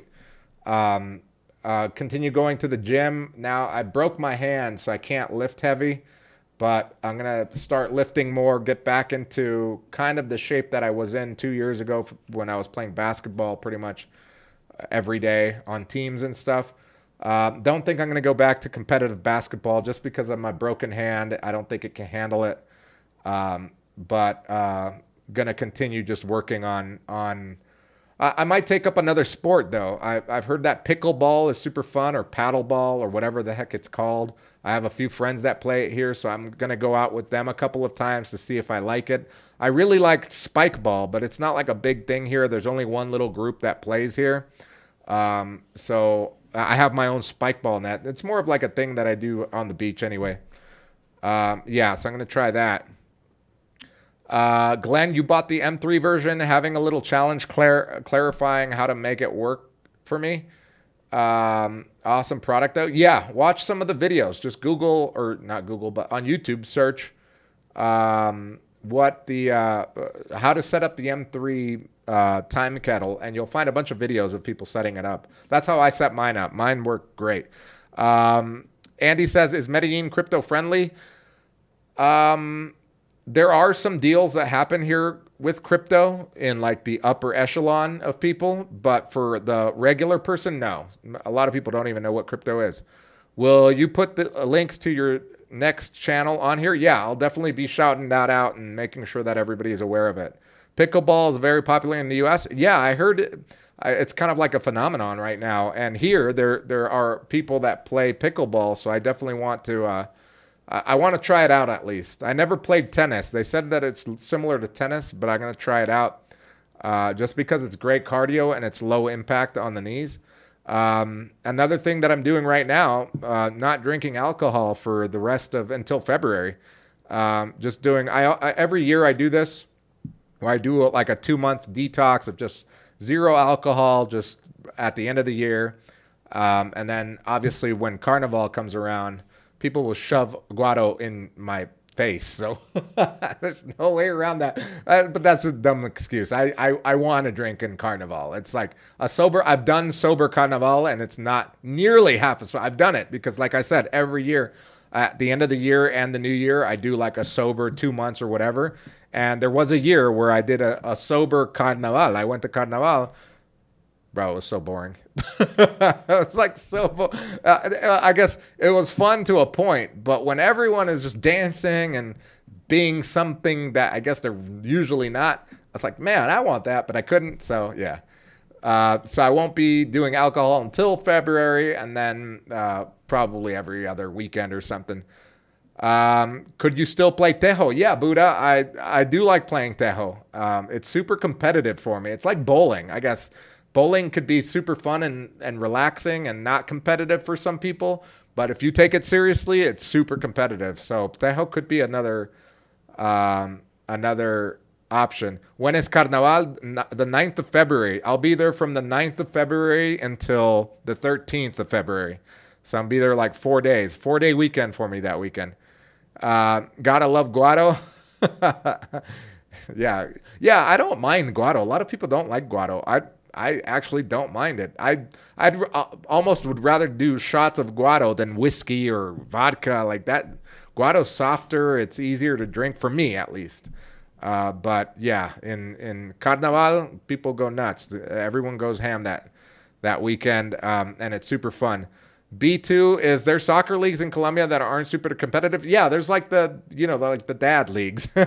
I've played on a couple teams. I'm a goalkeeper, so it's really easy for me to get on a team because no one ever likes to play goalkeeper, so it was easy for me to play. But yeah, you'll find, if you like to play soccer, you'll find all types of leagues, even like girl leagues, guy leagues, kids league. It's like everywhere here. Hopefully your brother will join you in Barranquilla. Yeah, my brother's already there. We're very excited. My sister is joining me in Barranquilla. My sister and my cousin Jenny. So it's kind of like a little family reunion that we're having that weekend. And then they're going to come down here and they're going to stay in one of my Airbnbs, Jenny and my sister Rocio. And they'll be here for like a week or two. So it's going to be super fun. February is going to be hilarious. We're going to be laughing all day. Is a digital nomad visa, do they require you to show updated paychecks every year? I don't know what the requirement is every year, but I do know that you do have to show that you make at least $800 a month, and I think you have to show up to the last 6 months of like your bank account, because it doesn't have to be pay stubs. I think it has to be bank account coupled with maybe like support as far as like invoices sent to like either clients or pay stubs if you are an employee. But I don't know the exact requirements if you have to keep doing it every year in order to renew, or what that process is like. Haven't dealt with the digital nomad visa, but yeah, it's definitely a viable visa. I heard it's pretty easy to get, especially if you go through the process out of Colombia, like in your own country. I think it's even easier to get when you're outside of the country than when you're in the country. And I also heard that it's easier to get 2 years approved out when you're outside of the country than when you're in here. In here, they usually only give you 1 year. And I think it's because every time you renew, you got to pay. So if they know you're here, they know you're going to pay to renew. So that's like their hustle. It's annoying. Thinkline Media says receipts of clients, you can fake it so easily. I know, I was thinking that in my head, but I didn't want to say it. I'm like, I'm sure there's some people that are probably faking these or photoshopping these receipts. So this year, again, to recap 2023, the major points or the major pain points that Medellin has had has been crime, has been the druggings of foreigners, because they're seeking quick action. Most of them, I'm not saying all of them, but most of them.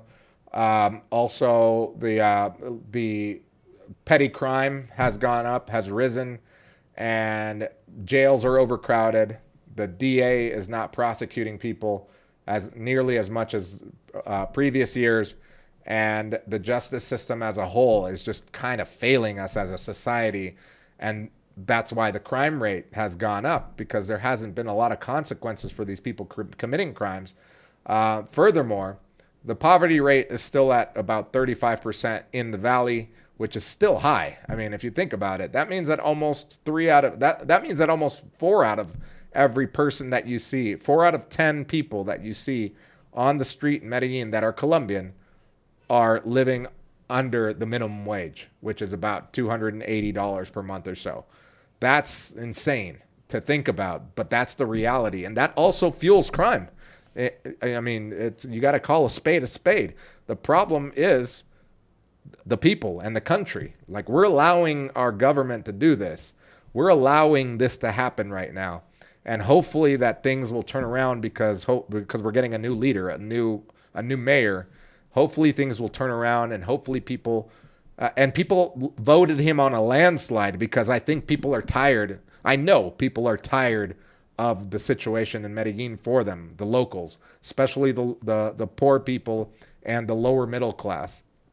Those people are tired of being poor, and I don't blame them, and I don't want them to turn to violence or to crime in order to be able to feed their family or be able to afford their rent or buy clothes, etc. So we need a drastic change, and I hope it comes this year, and I hope it comes soon. I have faith that it will come this year, but that's the situation in Medellin.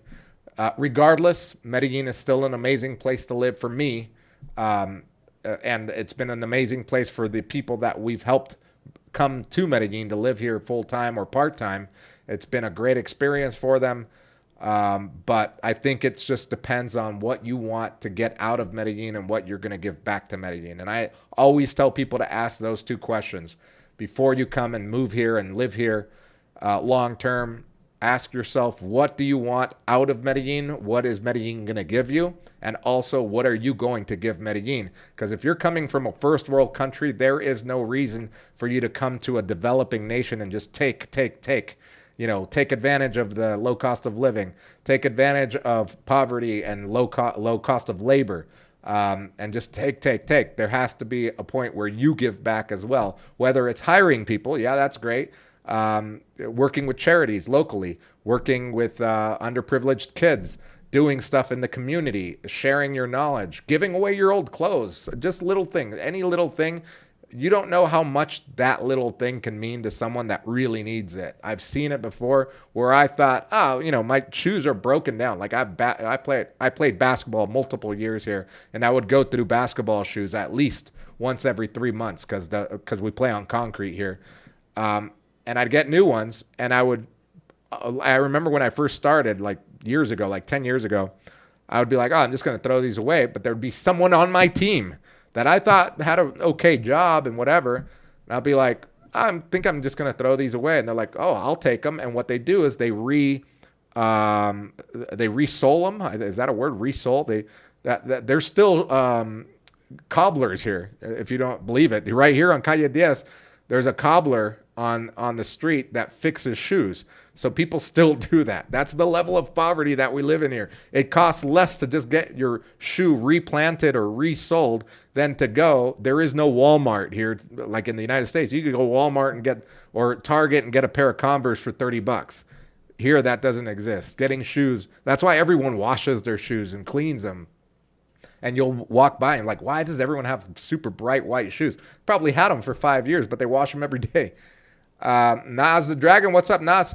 Yeah, was just about to ask about this. A lot of it has been happening to some tall, pretty strong-looking American men. Seems like it's not worth visiting, especially when there's so many more options. Yeah, for sex tourism, you've got a ton of options, guys. Don't come here for sex tourism. The rate, the probability of you being drugged and killed or overdosed is higher than in other countries that cater to sex tourism or to sex tourists, like the Philippines, or not the Philippines, but like Vietnam, Thailand, all that stuff. Just go there. Don't come here for that. It's a recipe for disaster. But if you come here with good intentions, living your life normally, etc., meeting people organically and naturally, you're going to be fine. If you're planning on getting drunk every night, doing some blow, some molly, some ketamine. What do you call that new? The Tusi, and hooking up with girls on Tinder immediately without knowing them or picking them up off the street. This is not going to be the place for you. You'll be either back in a body bag or just not happy with yourself. I mean, I don't know how happy can you be after that? GMAC, just go through Nexo Legal. They'll take care of your visa needs. Yes, that's true. Somebody asked about that. With minimum wage slightly outpacing inflation, you are seeing reduced poverty, or at least the most abject form of it. Yes. So poverty rate has decreased. It was at 40%. It's at about 32%. I said 35, but I think it's about 32%. I presume that next year, hopefully, with minimum wage going back up, we'll be under 30%. That'll be a big feat. If we could get under the poverty rate of 30%, and including improving the unemployment rate as well, I think Medellin will be on the right track. Mr. Young OG says, I've been going to Colombia since 1999 and I've never had a problem, never been drugged or robbed. I love Colombia and it's a magical place. Yeah, Young OG, just like I was saying, you're probably one of those people that come to Medellin to enjoy the city. And I understand this damn camera doesn't want to stay still. And I understand that prostitution's legal. So it's not like Colombia is like saying, stay away, sex tourists. I mean, literally, they're putting it on a platter for these guys because it's legal. And you see it on Calle 10. You don't see it all over the place. You just see it on a 2-block stretch of El Poblado. Anywhere else that you go in El Poblado or in the city, really, you won't see it, barring some parts of downtown, but you don't really want to go there. I mean, I don't know. Some people might want to go there, but I don't know. Barring those areas, it's not very prevalent. It's only in that one little section, and that's what's attracting the tourists because it isn't a safer neighborhood. But it's not like Colombians or the local government is saying, all right, no more prostitutes in this area. If you're a prostitute and you come in this area, you're going to get arrested. If that were the case, then I would say, okay, the problem are the sex tourists. No, the problem is the government and the Colombian people allowing for this to happen. Like I said, if Colombia has a problem, it's because of Colombians, not because of foreigners, not because of tourists, etc. GMAC just goes, oh, sorry, I read that already. Colombian Rican, absolutely. I plan to teach English again as well. Oh, nice. You teach English. That's great. Help in hospitals for free, maybe educate if you can. Yeah, those are big. That's huge, man. That's huge. If you do that, that is huge. Yeah, anytime that you volunteer, it's awesome. Buddha says, glad for the new mayor. Without security, it's hard to build much with certainty and depresses investments. Yes, that's true. A side note, as a Tool fan, you may also appreciate A Perfect Circle and Pussifer. They are also Maynard's projects. Yes, I know them both very well. I'm not a big fan of Pussifer. I do love A Perfect Circle. But yeah, Maynard is amazing. We all know nothing will change, at least in our time span. There's always hope for those who believe in miracles, but I am not one of them. Yeah, I don't believe Medellin's going to have like major, huge, life-changing things. But even literally lowering the poverty rate by 5% is a huge difference, right? I mean, kind of short of a miracle.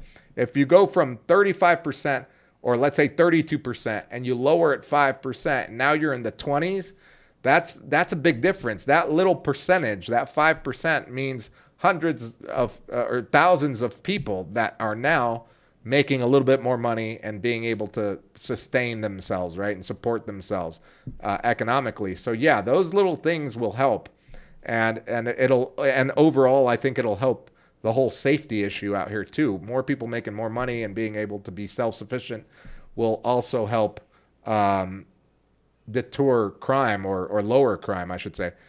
Mr. Young OG, you guys get fooled by these YouTube videos and think every woman there is easy. Those YouTubers never tell the audience that those women are prostitutes. It's not easy to meet local women. Bro, Young OG, I don't know, man. I've seen some videos and to me, it's obvious that the women that they're showing that like are talking all sweet to them and stuff are prostitutes. Like to me, it's evident. But I guess someone that's never been around that probably sees that and is like, man, I kind of look like that guy, or I look better than that guy. And these women are just throwing themselves at this guy. I got to go to Cartagena. I got to go to Medellin. And then lo and behold, you know, they need your credit card info. It's CBL says it's easy for me to meet local women. Young OG, Colombian women and even men are very friendly and approachable. Yeah, just making friends in Medellin is super easy. I've never had a problem. Like I've said before in my other videos, my social circle in Medellin has only grown in the last 14 years. To some guys in Middle America, it looks different. Yeah, you know, I'd never thought about that, young OG, but you're absolutely right. Like some of these videos, they take the video or the video looks like it's an organic thing happening. Like these women just love foreigners and blah, blah, blah.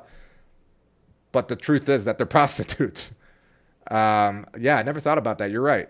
Yo, how did the gifts go with the kids? Samaconda here, changed my name. Oh, Sam. What's up, Sam?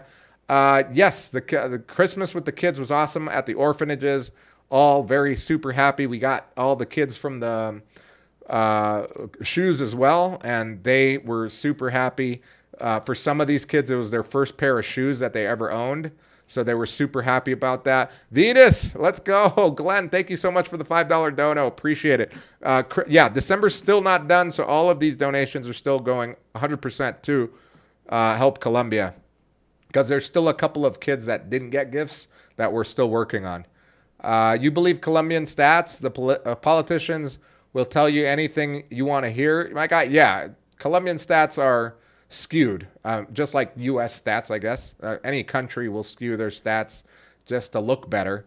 But the fact of the matter is that there's a problem here, and that problem needs to be addressed, and hopefully it will be addressed and hopefully remedied this year. At least put a Band-Aid over it or something. Nas the Dragon, if I move over there, perhaps I can teach those willing to learn how to day trade. I'm sure they would love to learn that. Futures market with prop firm money. Wow. Get the students started on demo accounts with proven and simple to learn edge. Wow. Shoot, I'd take that class.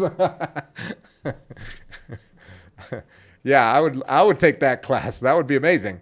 Yeah, so what other changes coming up in 2024 for me and for the channel? I don't think there's going to be, I mean, for me, the biggest changes is that I will be traveling more too. Even though I'm going to have a kid, I do plan to travel with my girl while she's pregnant to different parts of the country and documenting it. I will be doing videos from there, etc. So that's going to be another change that I plan, because traveling just, I don't know, it's good for the soul, I believe. I really miss it. It's been 2 years since I've been able to travel, and now I'm going to do it again.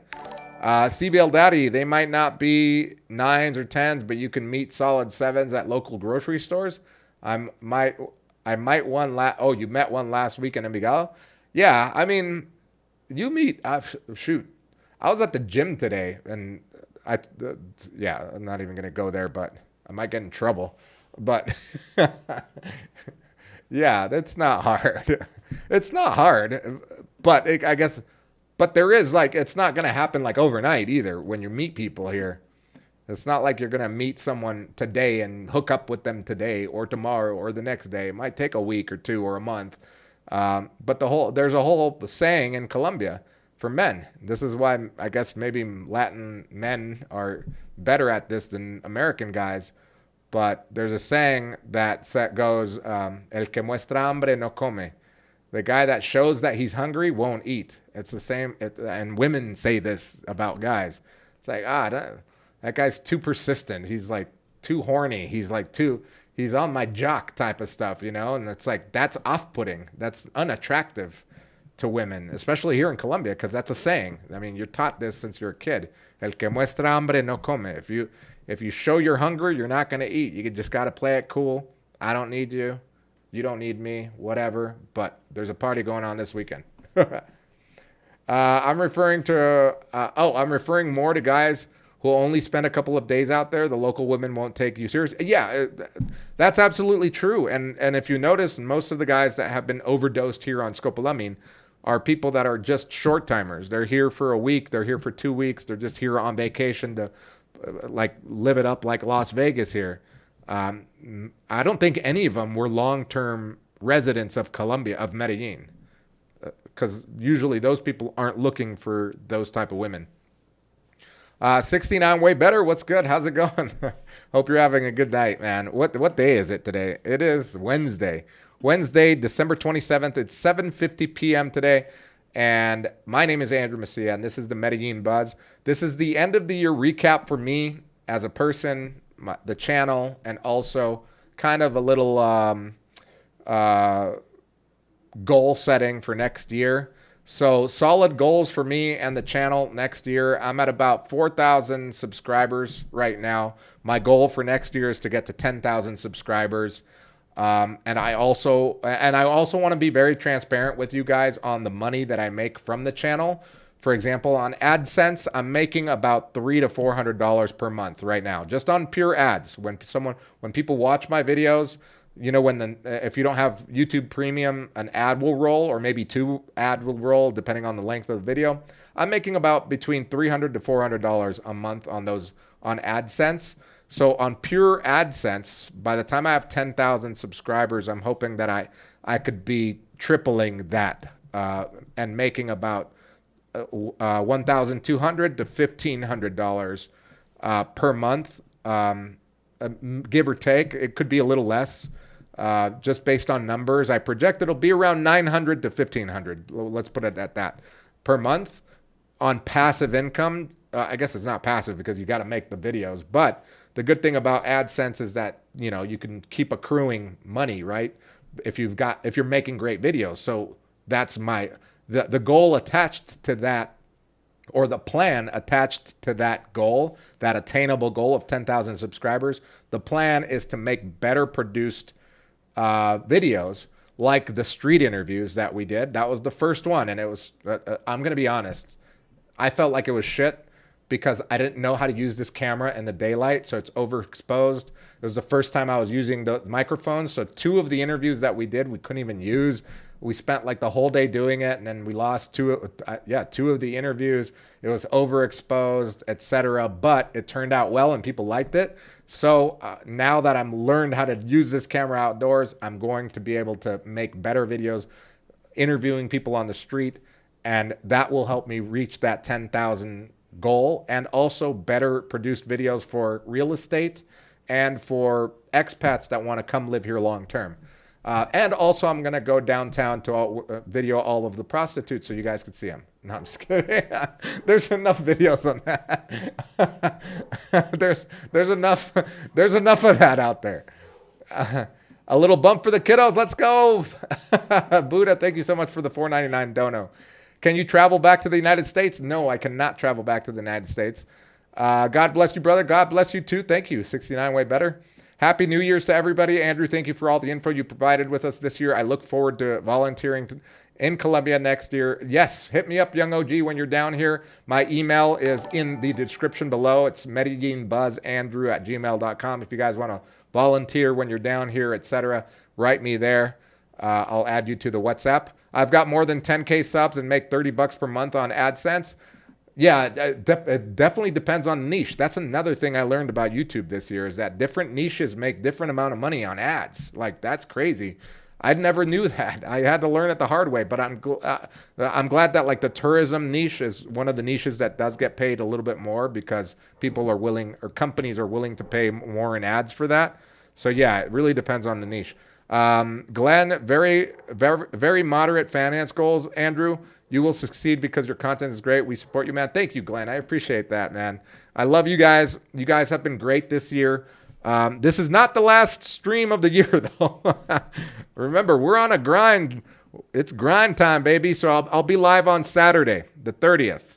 That'll be the end of the year stream, last stream of the year. The topic will be different, and it'll be great. Maybe we'll have some champagne. Oh, no, wait. I'm supposed to be sober for 2 months. Yeah, so no champagne, maybe just sparkling cider. to celebrate the new year. I really appreciate you guys being here. Hope you guys have a great, if I don't see you guys on Saturday, I'll see you guys next year. I hope you guys have a good New Year's Eve. And remember, somebody out there loves you. That person is me.